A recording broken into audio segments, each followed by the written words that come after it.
Good evening, and welcome to Weird-O-Rama. I'm your host, Victor von Psychotron, and all of us at Weird-O-Rama will always strive to bring you the creepy. Look out for the stinger. The strange.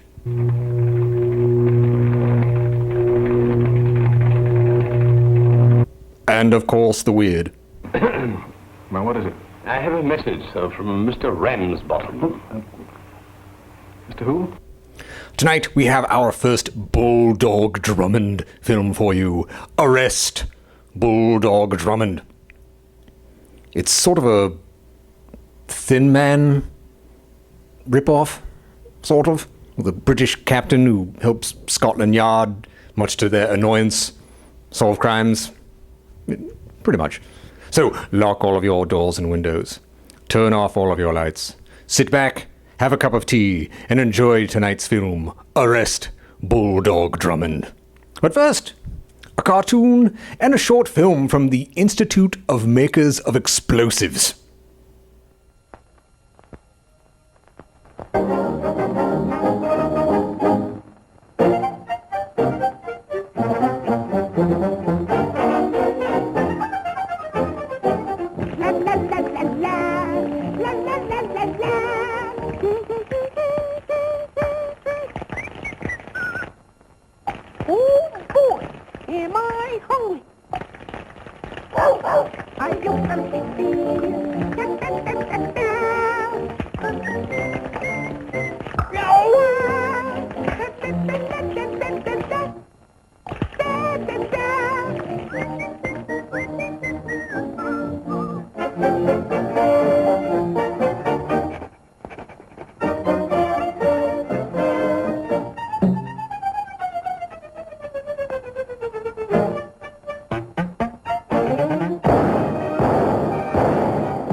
The dogs are being led out to the track. Watch an aggregation of canine perfection. Everyone a thoroughbred. Yes, sir. And here comes the favorite, Finmark von Herring. Boy, what a start.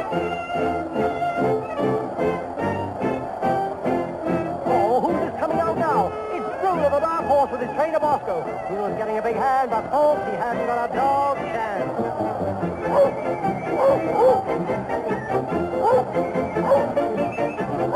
They're all lined up, ready for the signal, and there's the gun. They're off.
Now they're coming down the home stretch. Flannelfoot is leading the field. Oh, what's this? Oh, look at Bruno. He's coming down the field like a streak of lightning. What a dog, Bruno. Speaking of Flannelfoot, right. And they're neck and neck. Bruno leads. He leads. Bruno wins.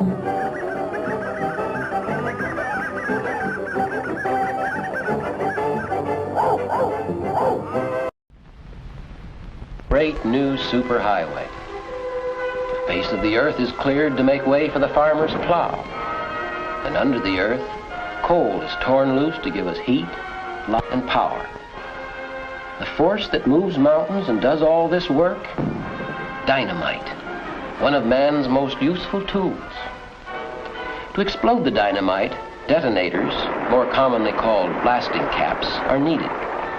They're safe and useful in trained hands, but dangerous when handled by boys or girls or inexperienced adults. This story is about blasting caps.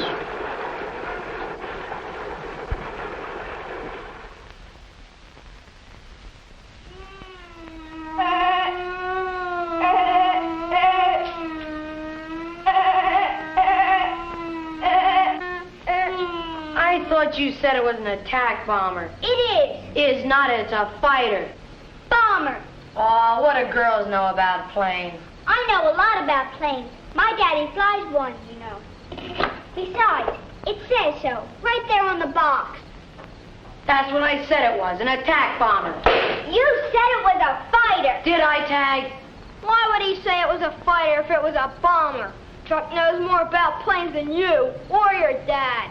Yeah, he just flies them. He's the best airline pilot in the country, and when I grow up, I'm going to be an airline pilot, too. Who ever heard of a girl airline pilot? My daddy says there's a first time for everything.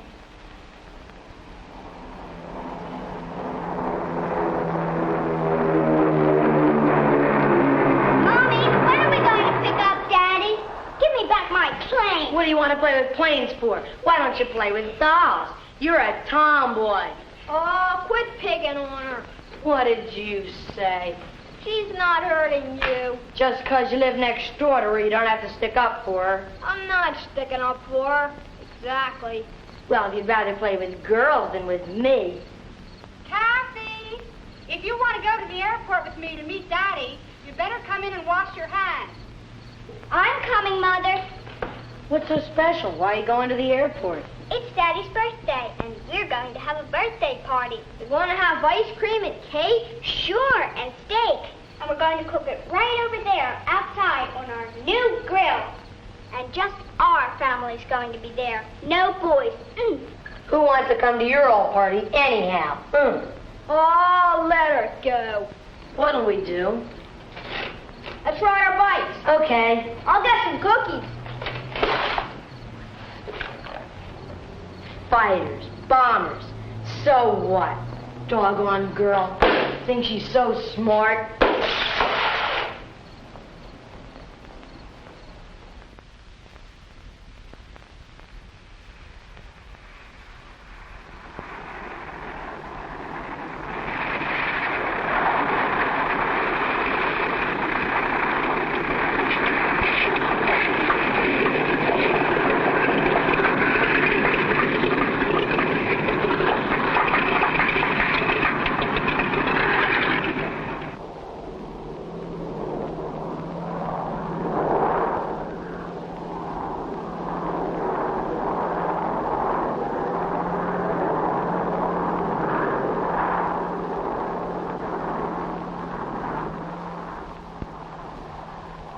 Are we all set for the party? You bet. And we're going to cook right outside on our new grill. Kathy, you've been such a good girl. I've got a present for you on my birthday. Oh, Daddy, is it a cowboy outfit? You bet it is, honey.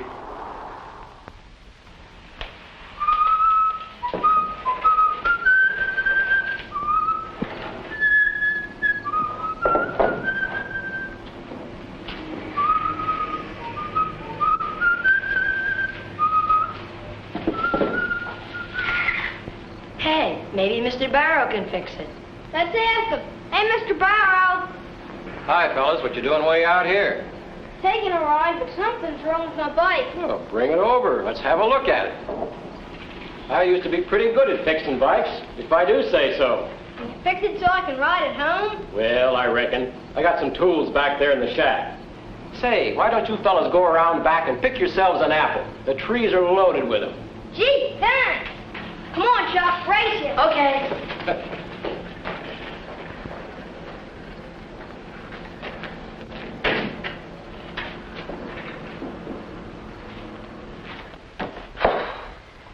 Ah, come on. Beat you again. Wait till I get my bike fixed. Race it home. Okay. That Mr. Barrow's nice. Yeah.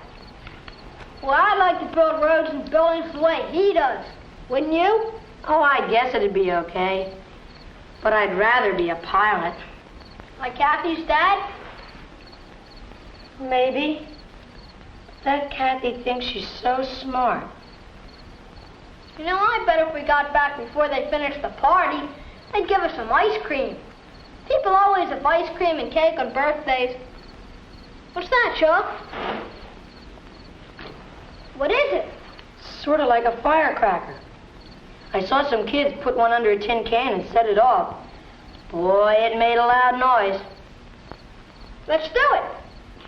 Wait, I got a better idea. What? Kathy and her dad are building a fire in their grill, aren't they? Sure, but what's that? We'll sneak up and drop it in. It'll go bang. And boy, then we'll see how smart that Kathy is. It'll scare the daylights out of her. You think we should do it? Sure, it'll be fun. We'll sneak up, drop it in, and then hide. And watch their faces when it goes off. Suppose somebody gets hurt. Nobody'll get hurt. It's just like a firecracker. Come on, let's get our bikes. Okay. Race you.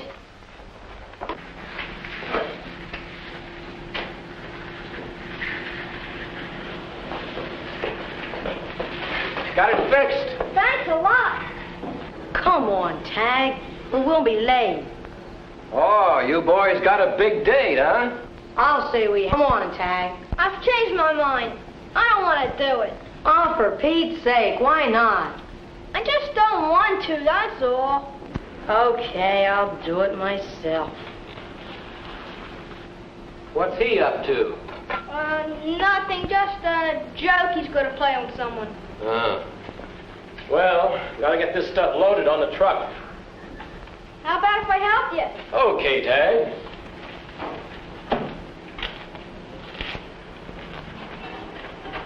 Hey, leave that alone, son. Put it down easy now. You load the tools on the truck. I'll take care of these. You gotta be mighty careful with caps. We don't let boys handle them. They're too dangerous. What are they? Electric blasting caps. We need them to set off dynamite. Did you say they were dangerous? You're doggone right they are. Look here. This little cap is filled with a high-powered explosive. An electric current sets it off. And when this cap goes off, that sets off the dynamite, see? Now, because these caps are very powerful, they're very dangerous, especially if they're handled carelessly or get into the hands of children or somebody who doesn't understand them. You could stand 200 feet from one of these things when it exploded, and the flying metal could wound you or put an eye out. But Chuck said, I thought it wouldn't hurt you. Let me show you something. You see that old shoe over there, Tag? Now, if you were to put a blasting cap in it and set it off, it would give you some idea of how dangerous a blasting cap can really be. Babe Ruth, with his mighty swing, never did to a baseball what a little blasting cap can do. Kids have been known to set off blasting caps under a tin can. And you don't even have to be holding them to get hurt. You see, they're like a hand grenade.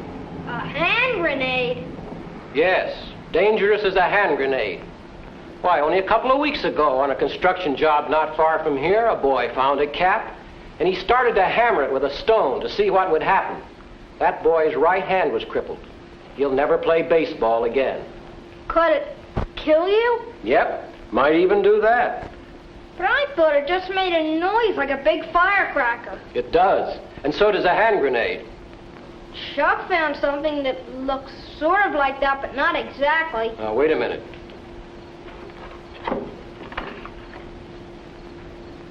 Does it look like this? This is a different kind, but just as dangerous. If you ever find a cap, don't touch it. Leave it where it is and tell someone who knows something about them. Remember, one of them can cripple or blind you for life. Hey, where are you going?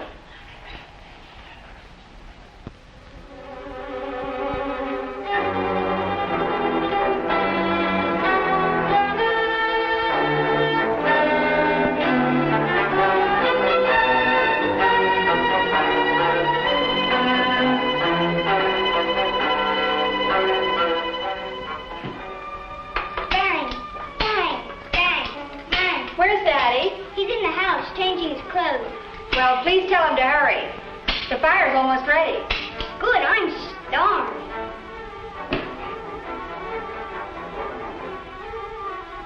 We'll sneak up and drop it in the fire. It'll go bang. You don't even have to hold them to get hurt. They're like a hand grenade. I'll bet it scares the daylights out of Kathy. One of them can cripple or blind you for life.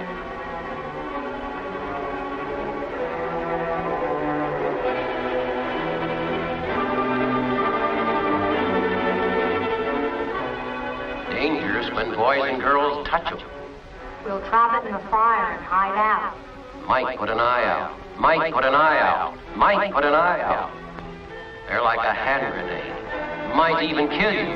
Might even kill you.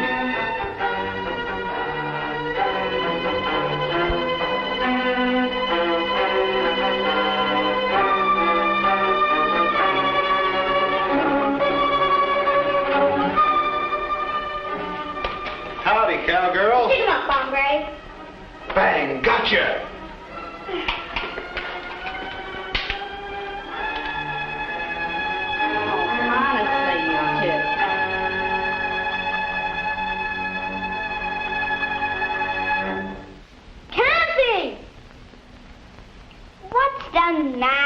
with you. I'm all right. We're just playing.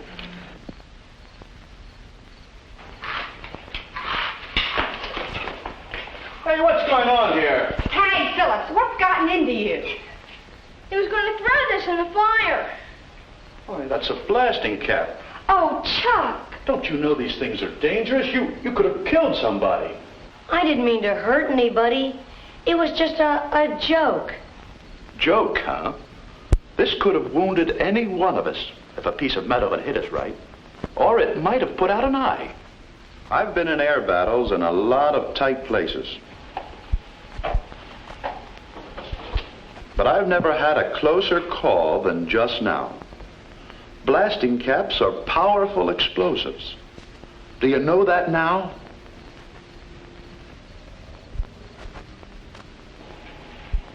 All right, now I want you to promise never to touch a blasting cap.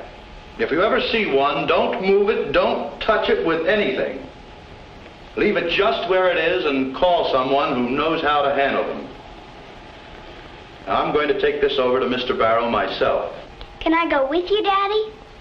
Sure, Kathy. Were you really scared, Daddy? Scared? Of course I was.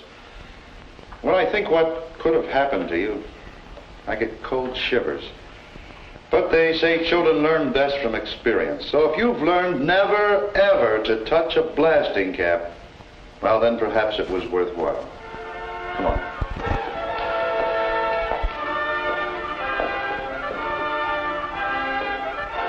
Take a good look at this blasting cap and don't touch it.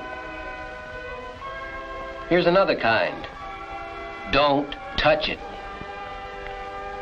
This one's a little different. Don't touch it. Here's one more. Remember what it looks like and don't touch it.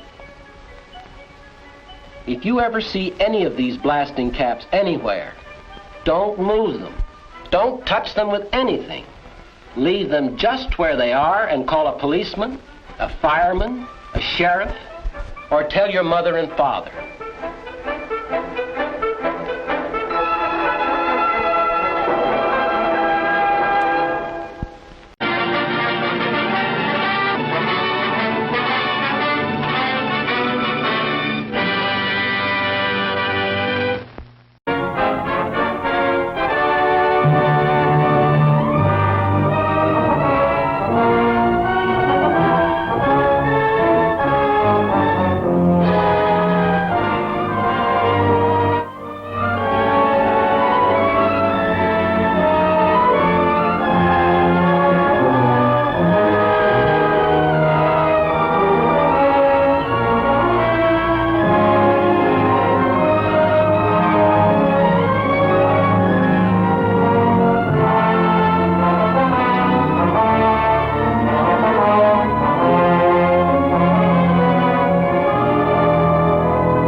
London Daily Paper, London Paper, London Daily Paper, London Paper, Paper.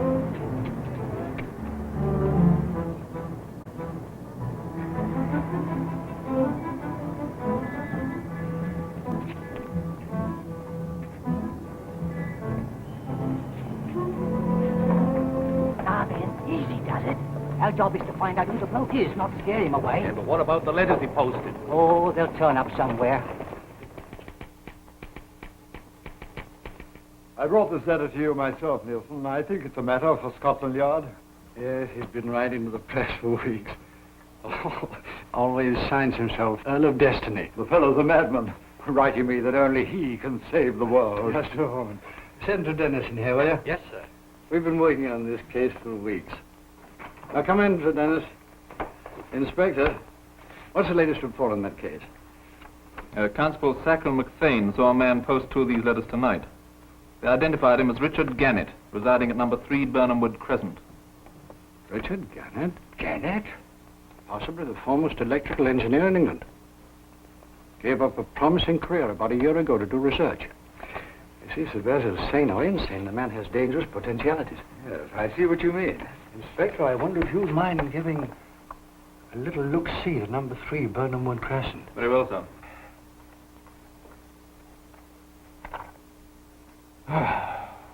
Tenny! Coming, Captain Drummond. Tenny, have we another white tie? I took the liberty of buying one, sir. Ah, brilliant idea, Tenny. If you'll permit me, sir, it may be for the last time, sir. The art of tying a white tie, sir, comes only with years of experience, sir. That's Phyllis. Answer the door, Tenny. Yes, but I can't leave it at this point, sir. Then come along now. Darling. I beg your pardon, sir. Oh, go right ahead, Tenny. Don't mind us. Pretty good, Tenny. And being executed under great difficulties. I try to give satisfaction, miss. And you do, Tenny. After we're married, Hugh, darling, Tenny shall always tie your ties. Right. Is everything all ready? Oh, I hope so. But if I'd known a church wedding was so much fuss and bother, Well, of course, if it's too much trouble to marry me, why? Well, it is a lot of trouble. But you see, I rather like the sound of the name, Mrs. Hugh Cheston Drummond. I've been practicing writing it. It would be a shame to waste all that practice, wouldn't it? Oh, you would have to go to that old bachelor dinner tonight. Well, it'll be the last. After tomorrow, I'll be a quiet old married man. Yes. Absolutely. I'm telling the boys so in my speech tonight. Hugh, darling, you're not really going to make a speech. Surprised, aren't you? You just drink your lemonade and listen quietly like a good girl.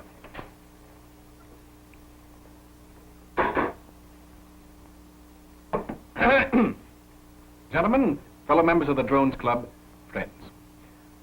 I wish to thank you from the bottom of my heart for all the kind things you have said about me this evening. Hear, hear. Thank you.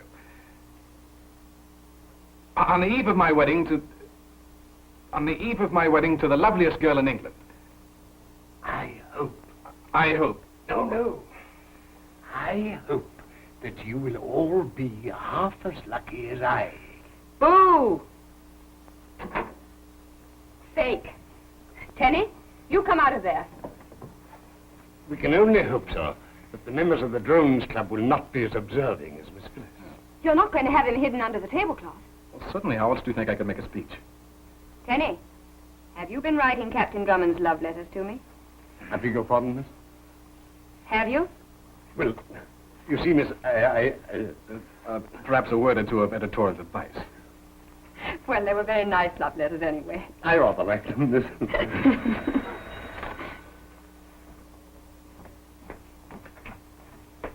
Hello, everybody. Oh, I'm sorry, am I interrupting something? Not at all, Algy. I'm just leaving. I hope you boys have a good time at your bachelor dinner. Good time. We're going to paint the town a bright... No, you know how dull these things always are. Yeah, just a few dry speeches. Dry speeches? Well... Well, I must be running along. Auntie will be getting impatient. Bye, darling. Don't forget, you have a date with me tomorrow. Well, Elsie, I thought you said 9 o'clock. I did, but I came early on purpose. I wanted to talk to you about something. Yes? Mm-hmm, something very important. It's the... Whatever... Oh, yes, the letter. Yes, I have it somewhere. Here, hold my grapes, will you, old boy?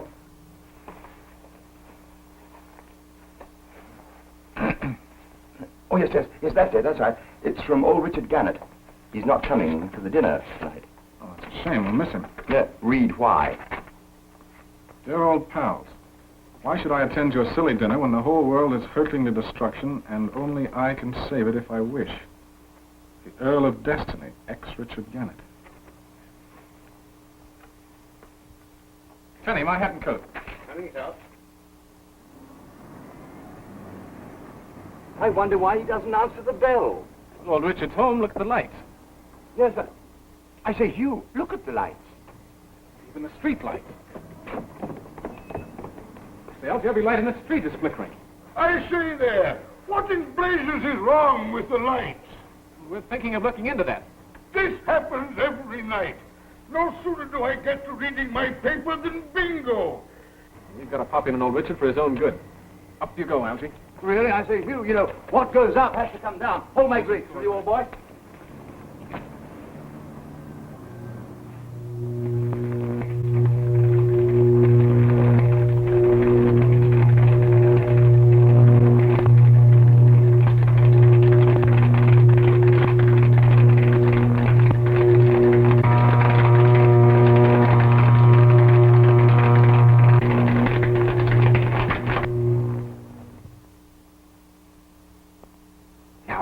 a demonstration of a Gannet detonator.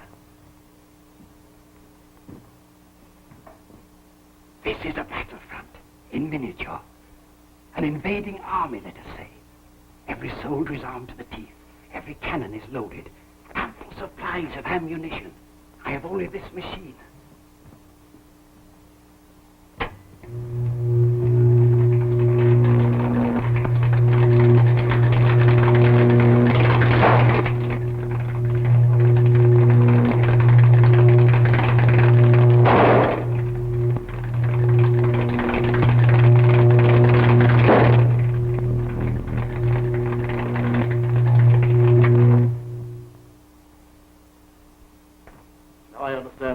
Yourself the Earl of Destiny. I think I'd better put this in a safe place. I brought it for you to test. This is not of much use against my detonator. Why, you have the most powerful weapon in the world. Weapon? In the cause of peace, I mean. Mr. Alpherson, with your financial help, I can disarm the whole war-mad world. Yes, you and I. I shall offer the secret to our government, first of all. I shall call up Sir Basil Leghorn immediately. I'll tell him you're here. Hadn't we better wait? Wait. This is urgent. Every hour today, thousands of lives are being sacrificed. Wait. I won't. No. No, don't!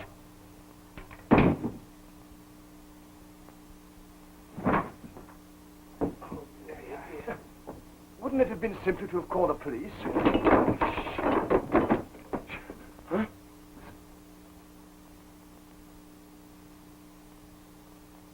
I don't hear anything.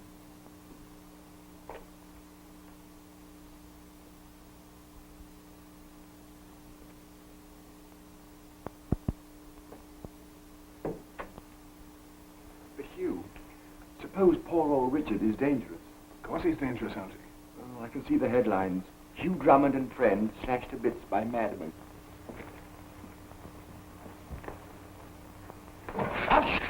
It's hot. Elsie, there's something very strange here. Well, my curiosity's leaving me. Let's get out of here, old boy. Not until we find Richard. Huh?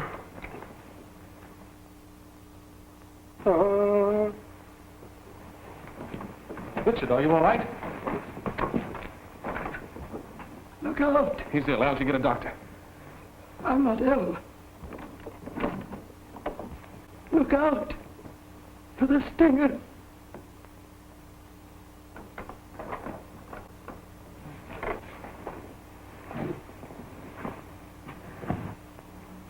Never mind the doctor, Elsie. He's dead? But how? Look out for the stinger. Whatever could he have meant by that? Look. Pistol within his reach, too. He never had time to use it. There they are. I saw those blackguards climbing up the shrubbery. Yes, he's quite dead. I shall have to take you both into custody on suspicion of murder. Well, now that you've heard our story, will you please strike off this hardware? I don't know, Drummond. I really don't know. This is the umpteenth time you've seen fit to meddle in police affairs, and we can't have it. But, boy, we really can't have it. But, Inspector... Don't call me Inspector. I haven't been an Inspector in years. Not an Inspector. I'm sorry. But I meant well. Oh, I know you mean well. You've always got the best of intentions. But you have the most uncanny faculty for always getting into trouble. Getting everybody into trouble. I'll leave those handcuffs on you just to make certain you won't go out and uncover any more murders. And I suppose you managed to interfere just the same. Couldn't have taken them off. Thanks awfully. What was that Gannet said? Look out for this stinger. What do you suppose the poor chap meant by that? A stinger's a cocktail. White creme de menthe, rum and lime juice. Ask Sir Malcolm McLennan to come in here, will you? Yes, sir. Sir Malcolm is our medical examiner, but I suppose you know that. Of course, Inspector. Yeah, I thought you would.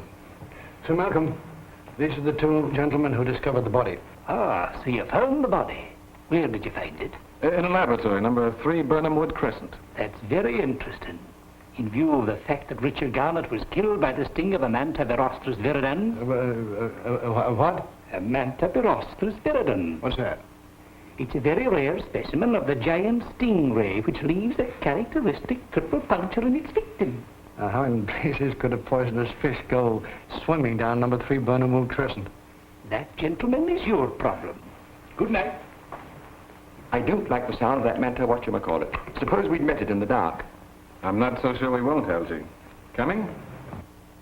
Not so fast. Where are you going? We go a-fishing, Inspector. Don't call me Inspector.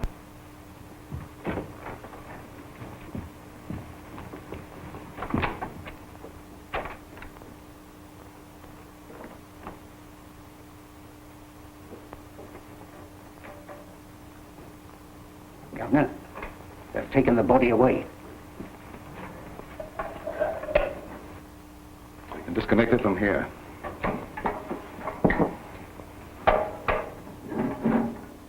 Carefully, you fool. Don't go so fast.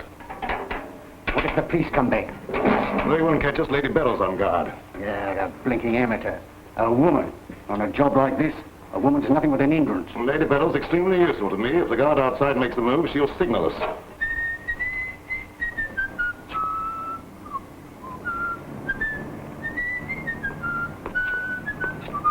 Now then, what do you two want this hour? Well, we did want to get into this house. No one gets in this house. Of course, we understand that. All the same, officer, there's some very funny business going on around here. Hey? Oh, absolutely. What? Look. There's a beautiful lady acting very strangely. See?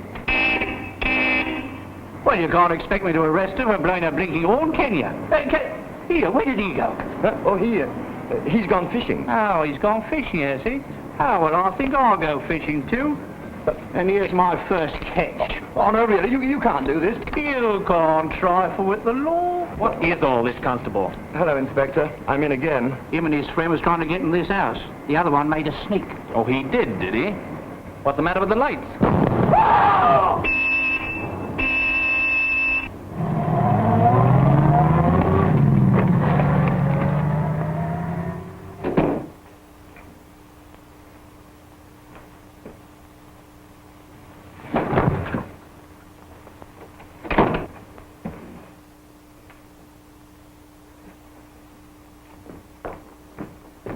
Well, Captain Drummond. Another little job, eh?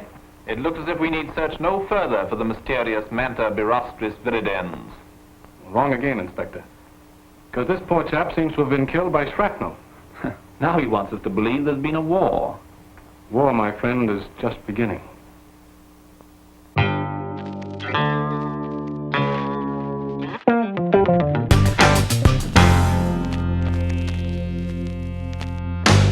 Hello there. Time for Two Truths and a Lie, in which I will tell you two truths and one lie about this film, and you must guess the lie.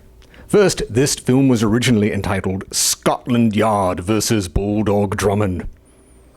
Second, Paramount Pictures pretty much disowned this film and all the other Bulldog Drummond films in the 1950s. Just didn't want them anymore. Third, this is one of 6 Bulldog Drummond films. There you have it. I'll tell you the lie by the end of the film. Good luck.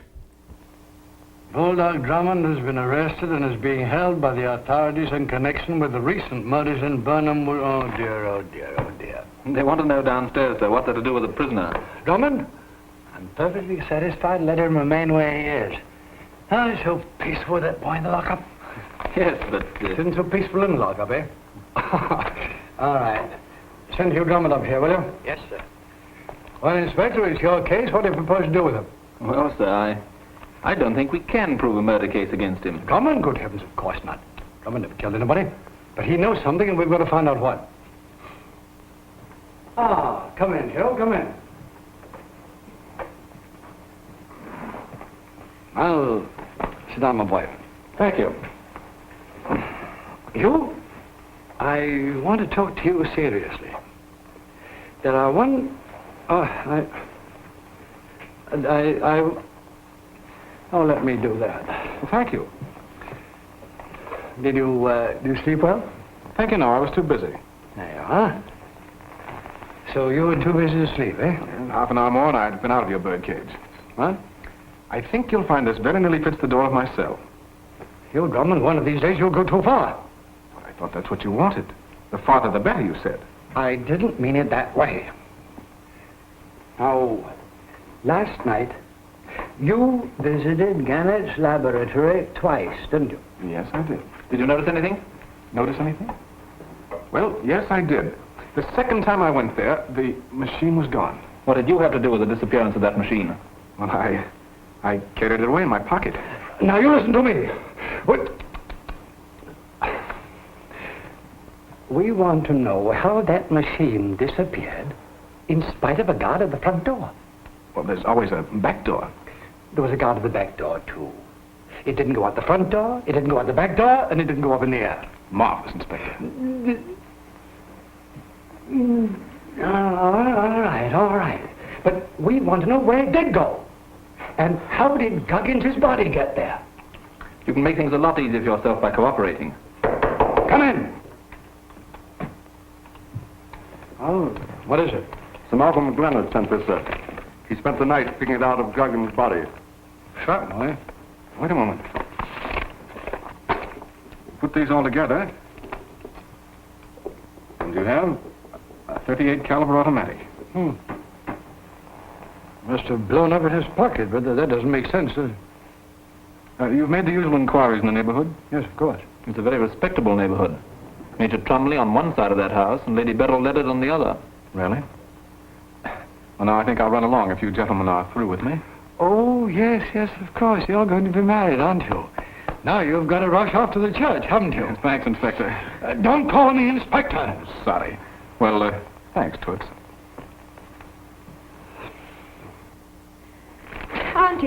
Auntie! Don't tell me I can't stand any more. Listen to this. Scotland Yard officials today continued their efforts to clear up 2 mysterious deaths in Burnham Wood Crescent. Q.C. Bulldog Drummond, young man about town, who has been held in custody all night, is being released for lack of evidence. Oh, he'll be here at last. Oh, you answer it. I'm too nervous. Yes, it's like living on a volcano. Hello? Are you there? Is it Hugh? Yes, Hugh. You'll be a little what? For your own wedding? You want to do what?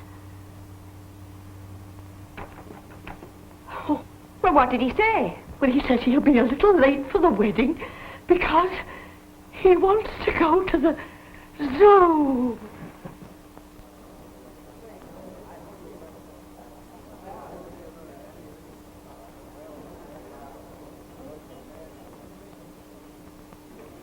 Pardon me. Have you a specimen of the Metabarostus viridans? The what, sir? Stingray. Oh, yes, sir. Right this way, sir. Bread and butter. Here he is, sir. A very small one, but they're very hard to keep alive in captivity.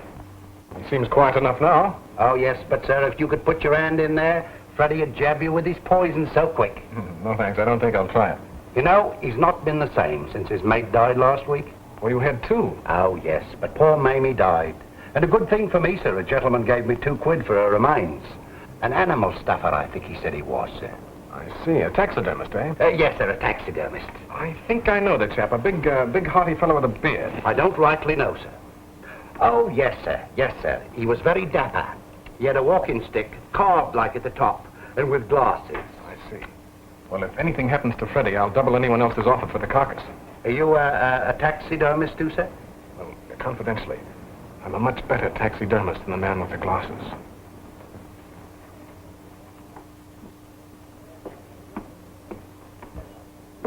Why did you let him out of your sight, Tenny? It wasn't my fault, sir. How many times have you tried to marry him? 5 times, sir. And have you done it? No, sir. This is the last time I'm going to be best man without a groom. Hugh! You're due at Sir Albans in 8 minutes. I know. I've laid out your striped trousers, sir. Miss Clavering isn't marrying my striped trousers. She's marrying me. As you wish, sir. Have you got the ring, Elsie? The ring, absolutely. Yeah, I think so, old boy. Oh, for heaven's sake, Elsie. Pardon me, sir. Someone's playing a joke on you. Well, what does it say? Just a joke.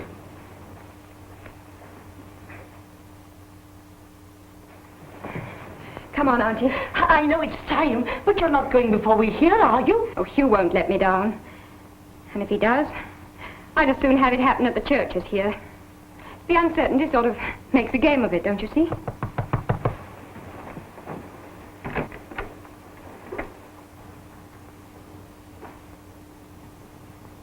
Well, Hugh. Hello, darling. Mercy! say, he's not supposed to see you in that dress until you come down the aisle. I'll just run along and do a little packing. Never mind, Auntie. Hugh doesn't have to tell me what he came to say. I can read it in his eyes. I'm being jilted. Deserted practically at the altar. Sweetheart, we can't go ahead with a big church wedding when the papers are full of my arrest for murder. Oh, can't we? Oh, darling, listen. If You listen to me, Hugh Drummond. I think I'll do a little unpacking. Auntie, please stay. You won't understand that I'm not a cream puff. That my place is with you. Darling, you don't understand. Oh, but I do. You think you want to clear your name. But actually, you want the excitement of the chase. Very well, Hugh Drummond. You can do as you like. Miss your own honeymoon if you want to. But I'm sailing on the Empress of Siam tomorrow. Auntie can use the other ticket. Oh, I don't think I possibly could so soon. You see, I knew she would. Well, that's that. Yes, isn't it?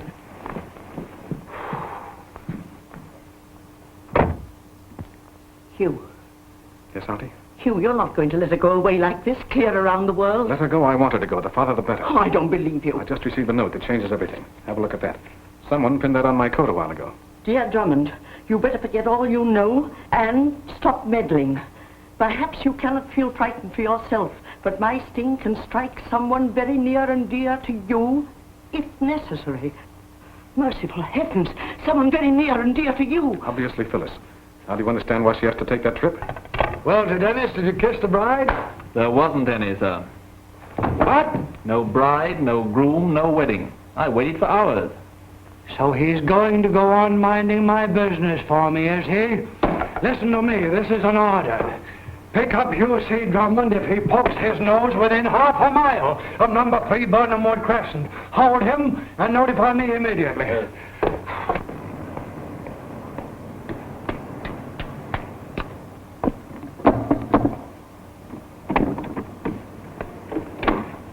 May I have a word with Lady Barrel-Leaded? I see. Wait. Yes, Oh, Lady Barrel-Leaded? Did you know Richard Gannett? Gannett. You mean the man who was murdered next door? I'm afraid I hadn't the pleasure. Oh, his death was very mysterious. I thought perhaps you might help. Help? I? Do tell me how. Well, have you noticed your house lights flickering in the evenings? Lights? Why, I can't say that I have. I see. Well, thanks very much anyway. All this sounds terribly thrilling, Captain. Mysterious death and flickering lights. What does it mean? Well, I haven't formed a theory as yet. But when you do, won't you drop by and have some tea and tell me all about it? Yes.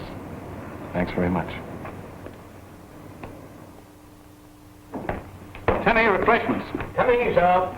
You know, Hugh, it's still hot from ringing doorbells. Well, anyway, Arthur, we proved one thing this afternoon. We certainly did. What was it? With the exception of Lady Barrow, everyone in the neighborhood of Burnham Wood Crescent admits that the lights have been flickering. We know all that. Yes, but if the machine had that effect before it was stolen yesterday, it will cause a similar trouble wherever it is now. Oh, I catch on. All we have to do is to scour the city. Yeah, but London's rather a big city, isn't it, old boy? Here we are, sir. Oh, Tenny, you're a wonder. I do my best, son. Well, what is it? I have a message, sir, from Mr. Ramsbottom. Mr. Who? He's the night manager of the London City and Midland Electrical Company, sir. I asked him to let me know if there were any complaints of flickering lights tonight. And what did you find out?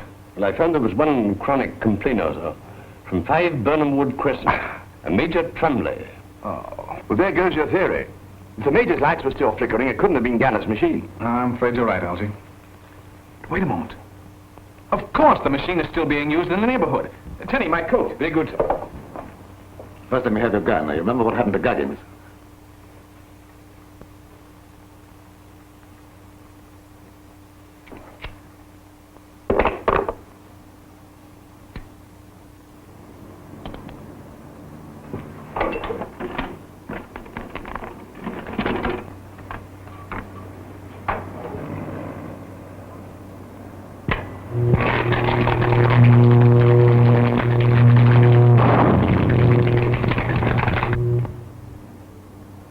Marvelous.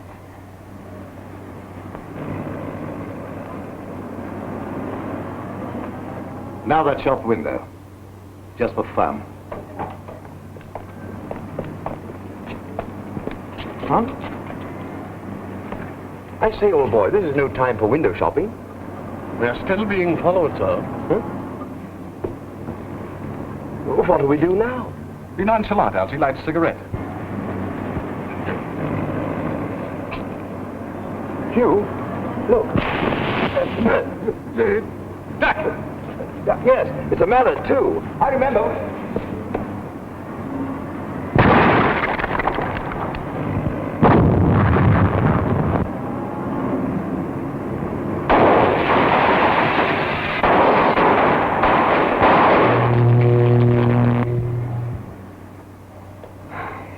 Perfect. I set off everything in the window. It's some sort of ray. I'm beginning to see the light, my lad. Must have come from one of those buildings on the hill, the warehouse or beyond. What must have? The ray from Gannett's machine. Oh, that thing is more powerful and dangerous than anyone dreamed. Algy, we must find that if we have to search Oh, no, every you building. won't. Caught you in the act, eh, Captain? Yeah, we have special instructions to look for you. Look here, Constable, this is ridiculous. I had nothing to do with this explosion. Beg pardon, sir, but would you come along and tell that to Colonel Nielsen? We'll carry on, you old boy. We'll carry on. But how? Captain Drummond said we were to search every building in that direction. Righto. So far, so good. Don't look now, sir. There are 2 policemen behind us. So there are.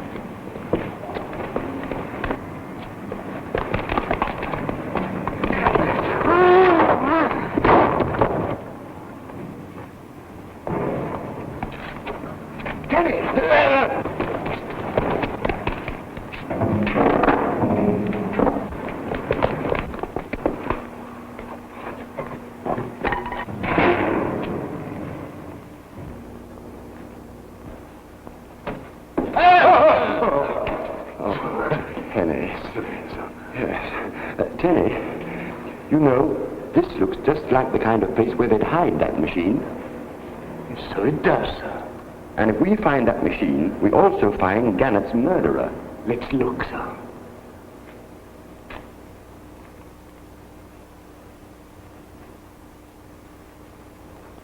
Yes, Colonel Nielsen.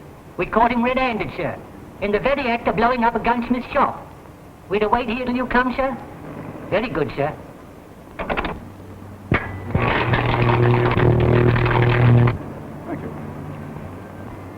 Here, no you don't.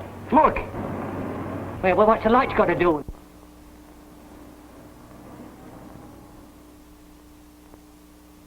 I wonder what's in all these boxes. I really don't know, sir. Fireworks. Oh, splendid. I just love fireworks, don't you, Tenny? You know, sir, I once saw a display of fireworks that has never been surpassed. Well, when I...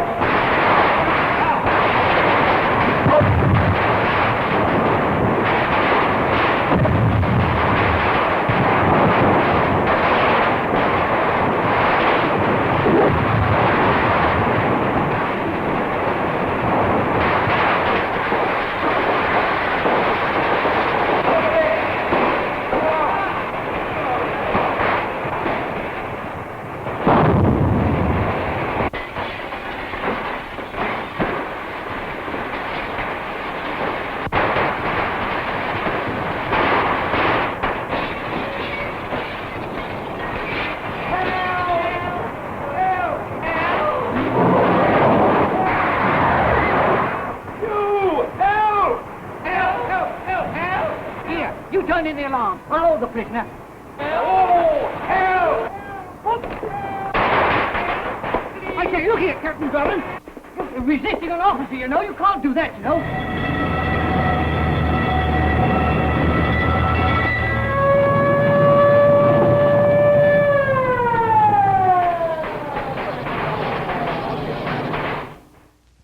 As everyone knows, rainbows usually have a treasure at the end. Let's follow this one and see if we can find the pot of gold. Ah, there, and I suppose you've come to claim me treasure. Well, we'd like to see the gold first. Faith, and there's better than gold in here, me lad. No, just look here, no. Candy, refreshing soft drinks, popcorn, ice cream, piping hot coffee, delicious hot dogs. Well, that's some treasure, but anyone can buy luscious treats like these at the snack bar of their drive-in theater. You don't tell me. Do you suppose you could get me a job as a snack bar attendant?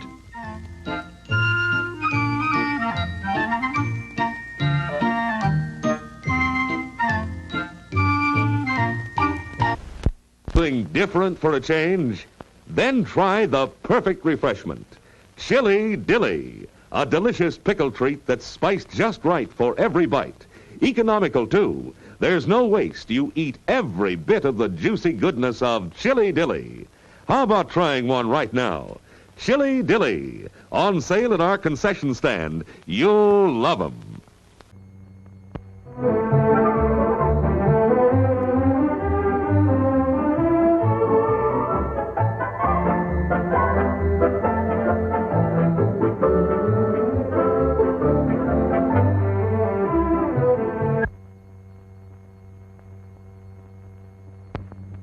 Now it's Pepsi for those who think young.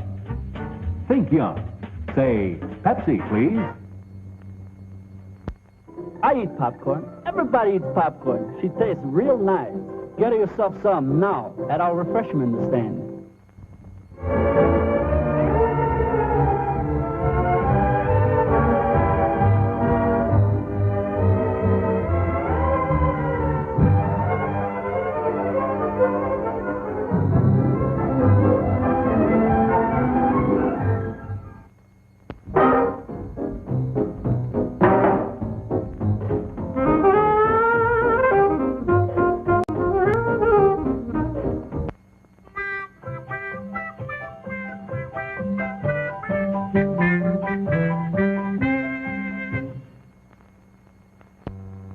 Still plenty of time to come and be served at the refreshment center before showtime.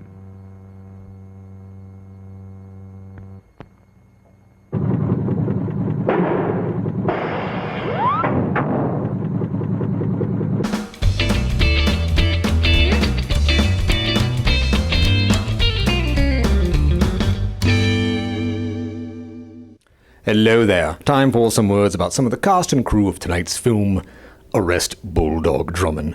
The director, John Hogan, directed other Bulldog Drummond films, but in terms of other B movies, he's probably best known for directing The Mad Ghoul.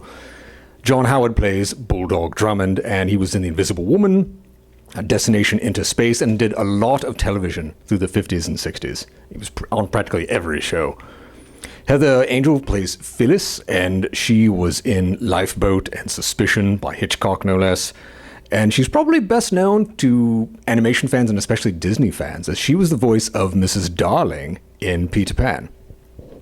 H.B. Warner plays Colonel Nelson. He is best known to classic film fans as Mr. Gower from It's a Wonderful Life.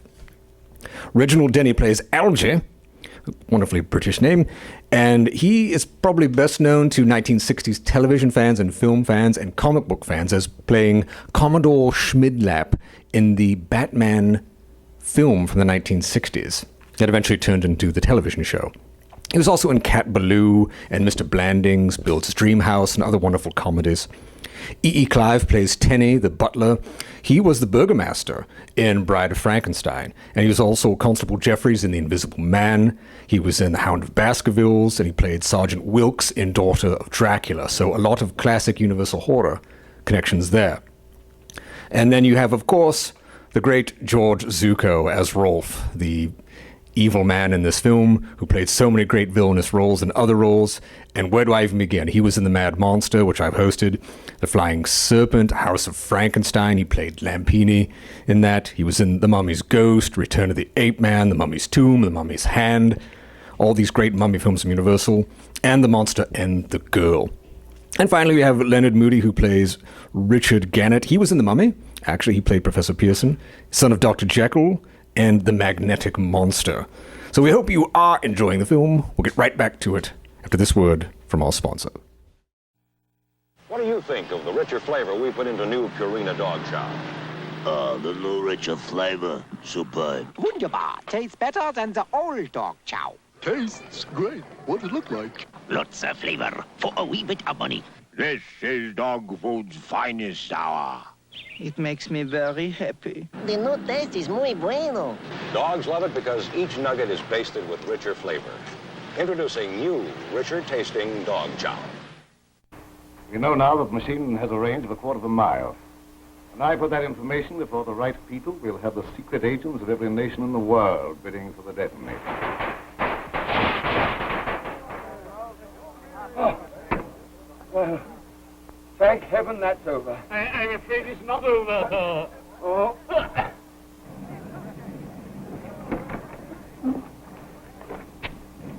Good work, Hugh. Why are we coming here? Because this is the only house in the neighborhood where the occupants deny the flickering of the light. Oh, and you think the machine is here? I know it is, Alfie. Be careful now, these people are dangerous. And look out for anything that looks like a stingray. I certainly shall. Do you think they'll let us in? Well, sir, if they won't, they've got to come out sometime, haven't they? We're not going to wait. Come on, Alfie.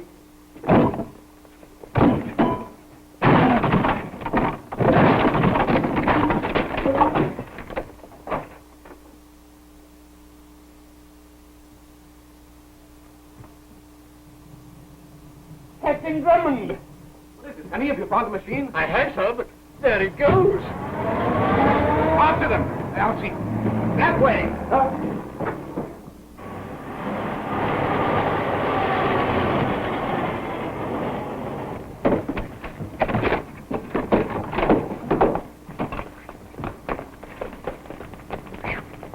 That's against the law. Never mind, we've got them on a run now. They're scared. They'll be too busy trying to escape to do Phyllis any harm. Well, what are we going to do? I'm going to Phyllis. There's no need to keep her in the dark any longer. Splendid idea, don't you think, Tenny? No, sir. Huh? Well, don't you think it's safe for me to make up with Miss Phyllis now? I'm afraid it's not possible. Miss Phyllis is sailing in an hour and 5 minutes. Around the world, too. Kenny, do you know the cross-country speed record? By car, about 110 miles an hour. You're going to see it broken in a taxi cab. Taxi! Taxi! Oh, taxi!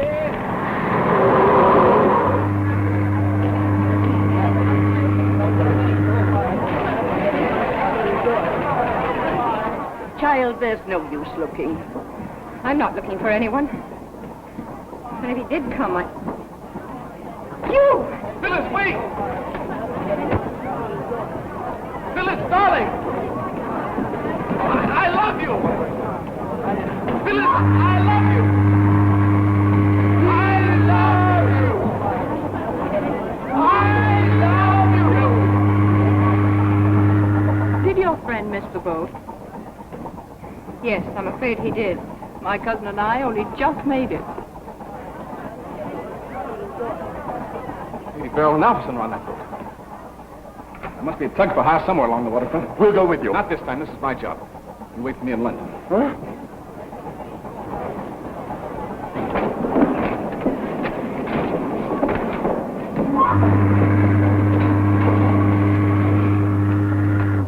Hello there! Anybody here?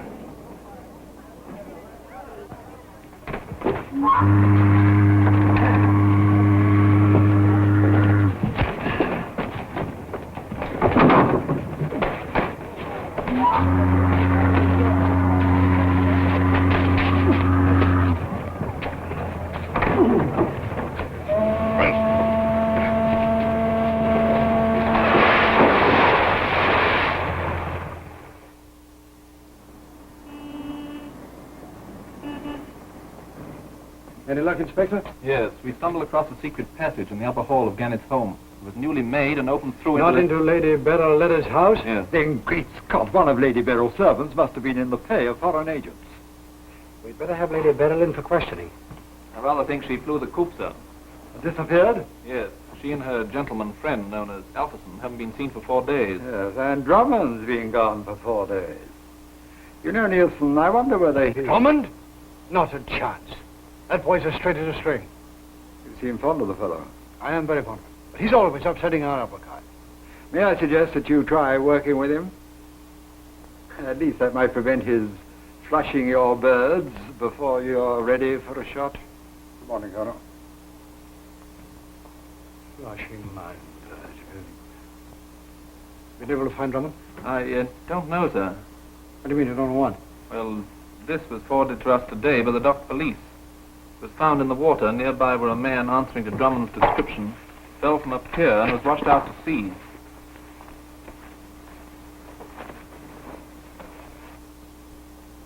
HCD.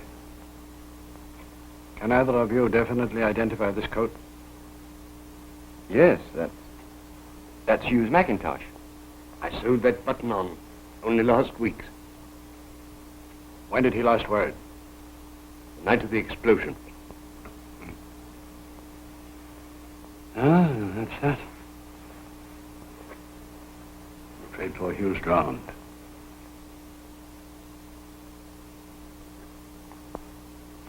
Did he ever say anything to you about an international spy, a man who calls himself Alpherson?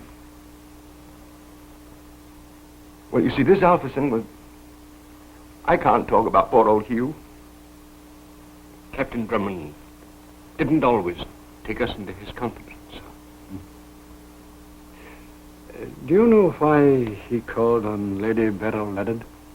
Well, she was... Tenny can tell you more about it than I can. Would you object if I came back later on? I'm all just out. No, of course, of course. Come back later.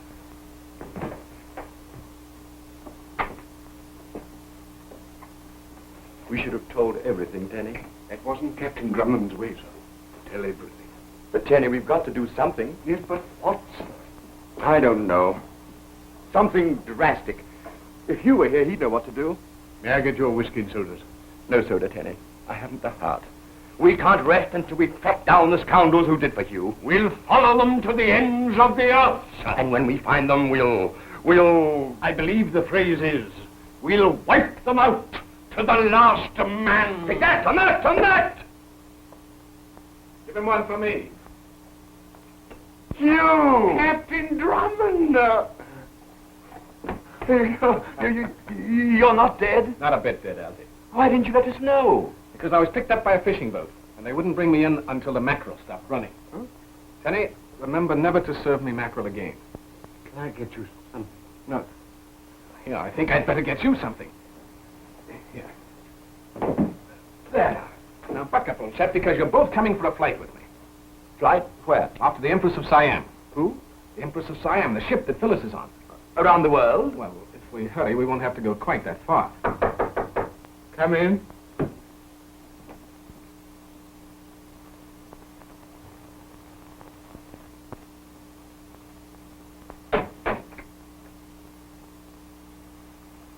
I knew it. I can't talk about poor old Hugh. Captain Drummond doesn't always take us into his confidence, sir. If I weren't so happy to see you alive, I'd lock up all three of you. Oh, please don't, Colonel, because I have a seaplane waiting. Ah, now you're going to fly off to your girl, I suppose. Yes, I am. No, you're not. I'm tired of having you flush my birds before I'm ready to shoot. Lady Beryl Leonard and a man called Alberson have disappeared with Gannett's machine. No. No, I know you know. Well, I'm sorry, Colonel. No, don't be sorry. Don't be sorry, because you scared them away. Now you're going to find them. What? I said now you're going to find them. I'll give you an official letter telling authorities everywhere that the case is now in your hands. Well, send it to the basin. I'm taking off in 20 minutes. Oh, no, you're not. I am. No, you're not. Then I can't take the case. No, wait. All right, but please don't get in my way anymore. And don't get in my way. I'll find Lady Bell and Alpson within a week, so don't get excited, Inspector. Don't call me Inspector. You may call me Inspector.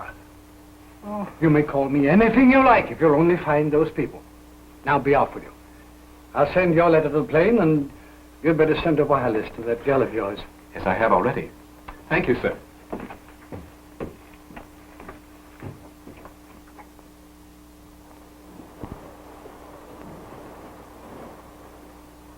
Two on the three.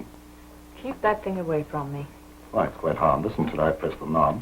Keep it away from me anyway. I don't want to be another Richard Gannett. Miss Clavering's late. Thank heavens this is the last time we'll be playing bridge with that silly woman. We left England to escape Drummond. I still think it's odd that his fiancée should be on board this boat. It's mere coincidence, I tell you. She was on the boat before we reached it. All the same, I don't like it. She spells danger to us. Now, here they come. And don't forget, my dear, that we are still cousins, and the name is still Perkins. Oh, hello. Oh, how do you do? Oh, good to see you. It's very charming you to ask us here. Miss Clavering, would you sit here? Thank you. And I think you'd better sit here. Thank you so much. It's going to be very delightful, yes, I know. Well, shall we get on with our bridge?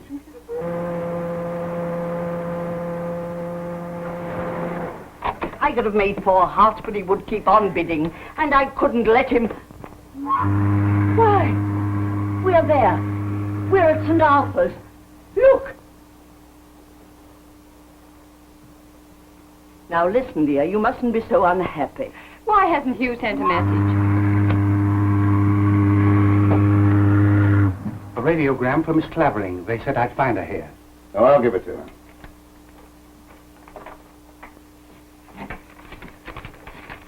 It's from Drummond. Then soon fail to stop him.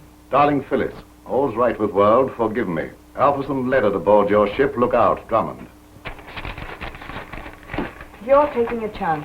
Not at all. I shall provide her with another one.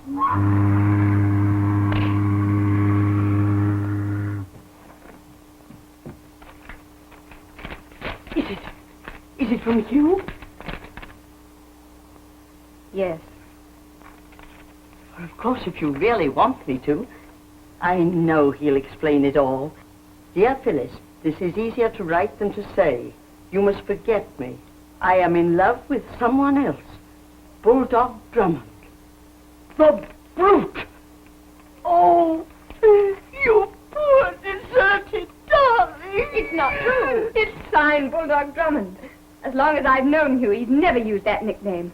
Then who did send that? I'll tell you later. But aren't you going down to tea? Drummonds never eat when they're on the trail, aren't they? Oh, the Perkinses have already gone ashore, miss. Aren't they going on around the world? No, they only booked to St. Arthur, miss. Auntie, get your hat. Pack everything. Pack? We're leaving the cruise right here. Of course. Walt, I'm going to send a wireless to London, to Hugh. No, I won't. I won't give him the satisfaction. I'll do this all myself. I'll show him. I'll go to the police. Oh, the police! You look after the luggage. Meet me at the hotel.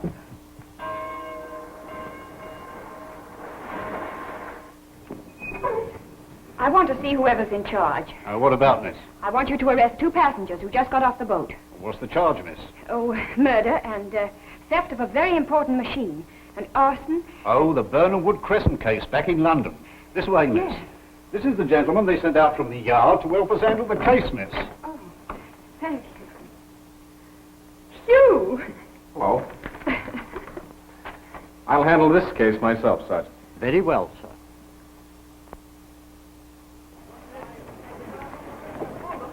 Quaint idea, not allowing any automobiles on the island, isn't it, Aunt Meg? This is a much nicer way of traveling. Isn't it, Henny? Do you find it so, madam? Hello. Any luck? Yes. Good? Bad. We've searched every hotel and lodging house on the island. Well, Phyllis knows they landed last night. They must still be here unless they hired a fishing boat to get away. Hold my bird!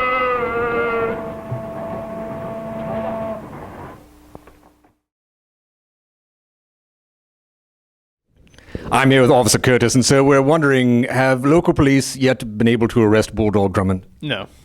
Any idea to his whereabouts? No idea. No clues whatsoever? No. What's he being charged with? 2 counts of suspicion of murder. Oh dear, that is quite serious. Any other charges? He hasn't married Phyllis yet, so Drummond, put a ring on it. Yes, indeed, Drummond. Why are you waiting? My goodness. What's this? What? Another death ray. Get these all the time. Oh, are you able to take care of this? Yes. I'd rather not explode, or you to explode. I gotta go. All right, thank you. Well, we'll get back to the film, ladies and gentlemen. Go in.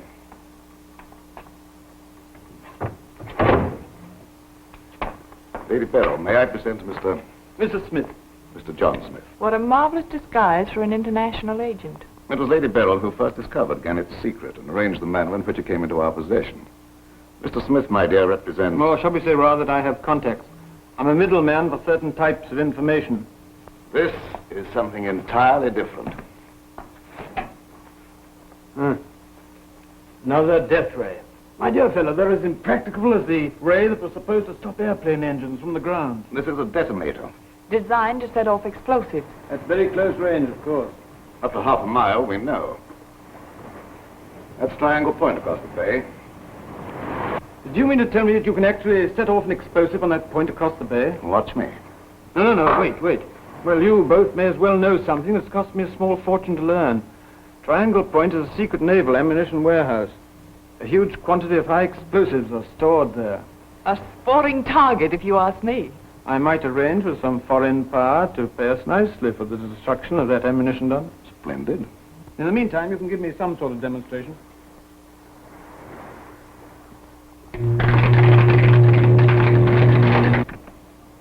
A gun and 6 cartridges. That makes 7 cartridges altogether for 1 guinea. Too much. No, too much.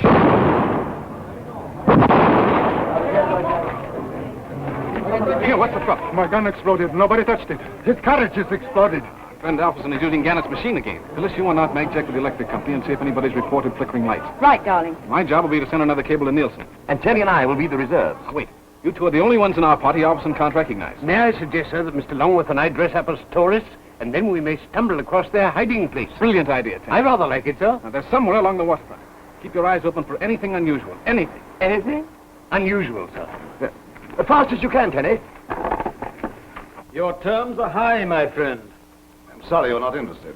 I'll have to try elsewhere. I didn't say I wasn't interested. But £1 million. However, when my associates join me here... Lady Beryl and myself have reasons for hurrying after what happened yesterday on the steamer. Oh, the delay won't be long. My man Gumber is on the lookout for them. He'll bring them here at once.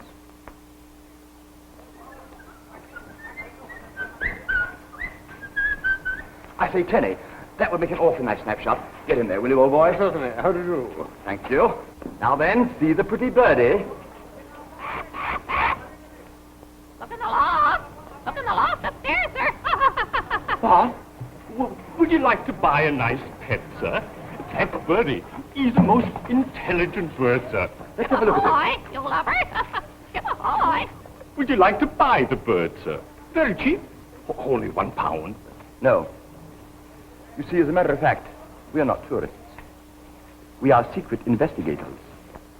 And... Huh? Yes, well, and also, we are looking for the trace of a machine. A very peculiar type of machine. Why didn't you say so, gentlemen? My master's expecting you. He is?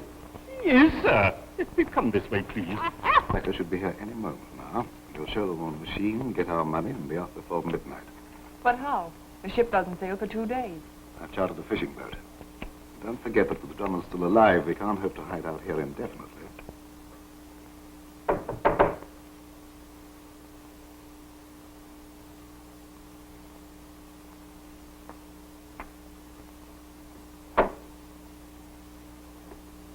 Excuse me, but... Smith isn't here. What do you want? I think you expect 2 gentlemen, sir. Ah, gentlemen, I can't tell you how glad I am to see you. No. I mean, really? We'll dispense with the introductions. I understand you wish to be anonymous. Oh, yes. Yeah, very anonymous. Lady Beryl and myself are anxious to conclude this matter at once. Evidently, the demonstration this morning has convinced Mr. Smith that we aren't overcharging him. Oh, no. Have you the money with you? No. No, well, that is... We're wealthy. It's within easy access. Splendid. Then while we are waiting for Mr. Smith... What are you doing inside? I took 2 gentlemen upstairs to see the machine, sir. You did what? I took them upstairs, sir. You fool. What?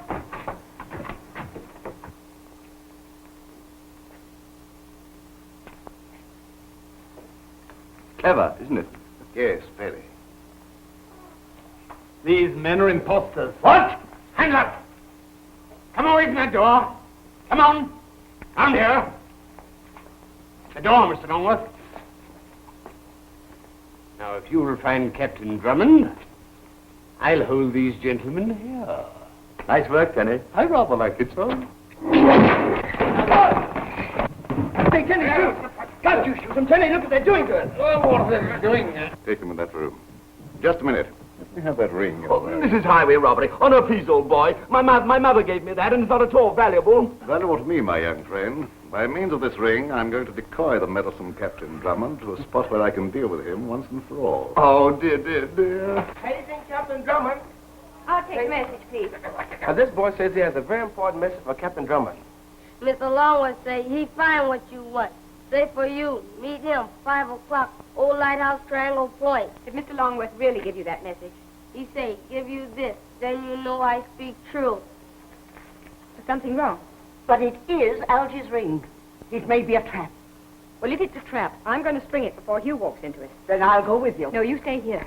When Hugh comes, tell him I've gone to Triangle Point.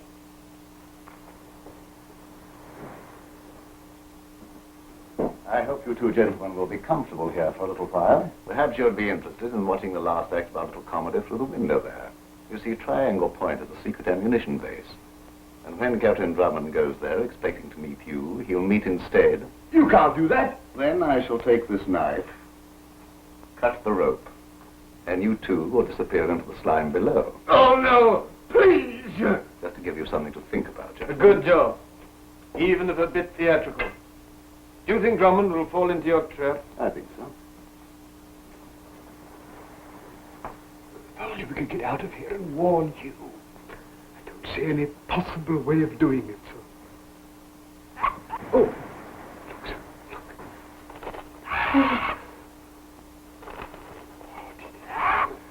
The Butchers are after us already. Take a reef in your topsails, mate. That's the train raven, sir. Look what he's got. It's a knife. Betty, pretty Betty. Betty. Nice, Betty. Nice Betty. Sweet, please, Betty. Betty. Please. Oh, Betty. Nice Betty. Give me Betty. Nice Betty, Betty.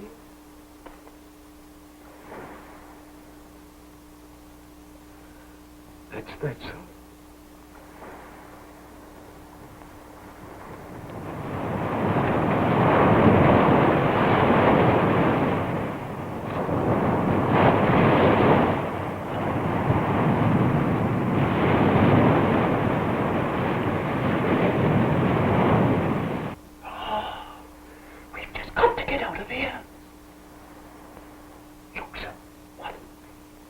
Dear Bertie.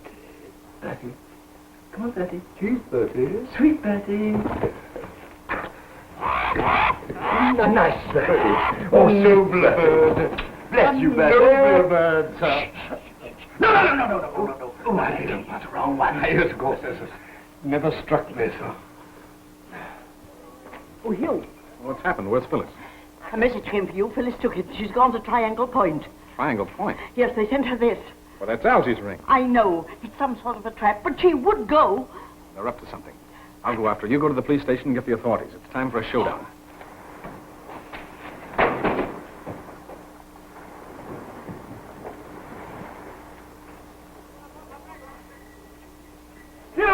Hugh!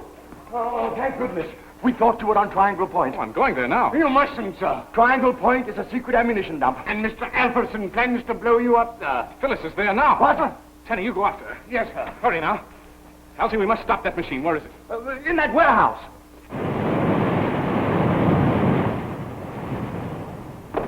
Get the police, Elsie. Cover the front entrance and I'll go through the window. Right-ho. Good luck, old boy. I'm sure you'll agree that this is the most amazing invention of our time.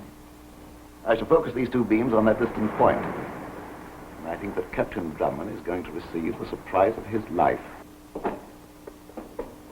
I think we are ready, gentlemen.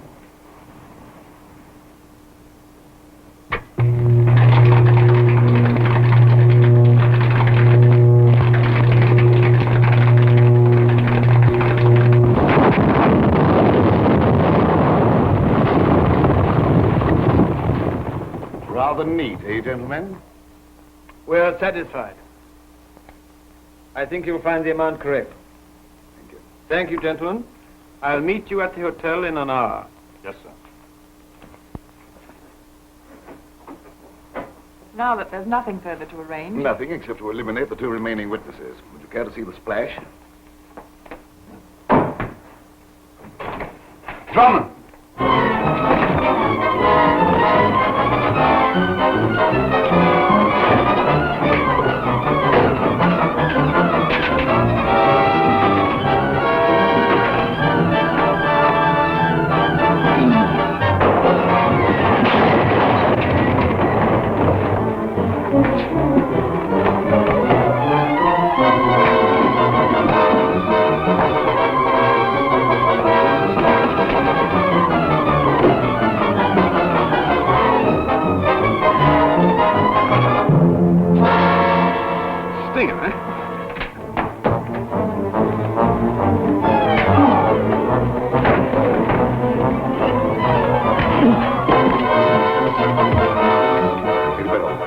the machine. Turn it on.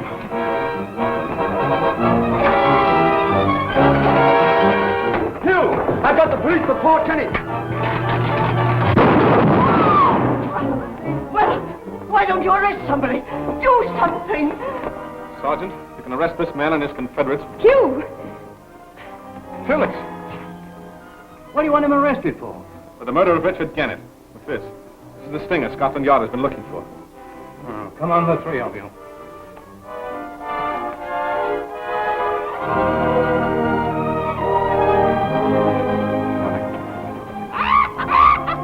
Don't give up the ship, mate.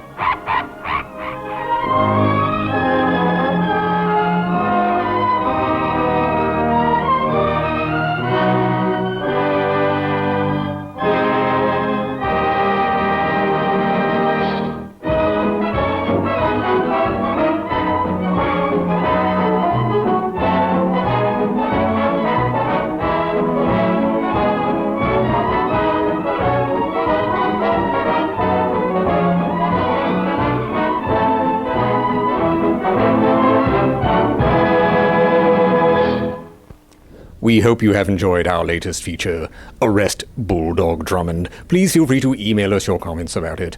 Also be sure to check out our blog, Facebook fan page, Twitter feed, Weird-O-Rama.com, and our Patreon page if you are feeling generous and wish to help support the show. The lie, by the way, this is not one of 6 Bulldog Drummond films. It's one of 8. They made 8 of these things. So, for all of us at Weird-O-Rama, this is Victor von Psychotron telling all of you to stay weird.